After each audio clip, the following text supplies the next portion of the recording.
Hi every one IOQM 2025 first question നമുക്ക് നോക്കാം. ഇപ്പോൾ പെർസെൻറ്റേജ് റിലേറ്റ് ചെയ്തിട്ടുള്ള വളരെ ഈസി ആയിട്ടുള്ള ഒരു ക്വസ്റ്റ്യൻ ആണ് ഫസ്റ്റ് ക്വസ്റ്റ്യൻ. നോക്കാം. If 60% of a number x is 40, then what is x% of 60?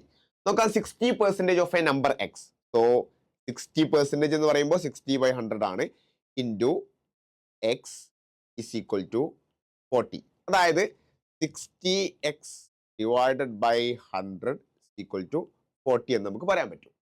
ഇനി നമുക്ക് എന്താ കണ്ടെത്താനുള്ളത്? What is x% of 60? x% of 60 എന്ന് പറയുമ്പോൾ x/100 ഇൻറ്റു 60 ആണ്. ദാറ്റ് മീൻസ് അവിടെയും നമുക്ക് എന്താണ് ഈ ഒരു x ഇൻറ്റു 60 ഡിവൈഡ് ബൈ 100 എന്ന് പറയുമ്പോൾ 60x ഡിവൈഡഡ് ബൈ 100 ആണ്. ഓൾറെഡി 60x ഡിവൈഡ് ബൈ 100ന്റെ വാല്യൂ നമുക്കറിയാം എത്രയാണ്? 40 ആണ്. സോ നമ്മുടെ റൈറ്റ് ആൻസർ 40 ആയിട്ടാണ് വരിക. അപ്പോൾ ഇവിടെ ഉപയോഗിക്കുന്ന കൺസെപ്റ്റ് ഏതാണ്? A% of B equal to B% of A. അപ്പോൾ ഈ ഒരു കൺസെപ്റ്റ് അറിയുന്നുണ്ടെങ്കിൽ നമുക്ക് എന്ത് ചെയ്യാൻ പറ്റും? ഡയറക്ട്ലി തന്നെ അത് ചെയ്യാൻ വേണ്ടിയിട്ട് പറ്റും.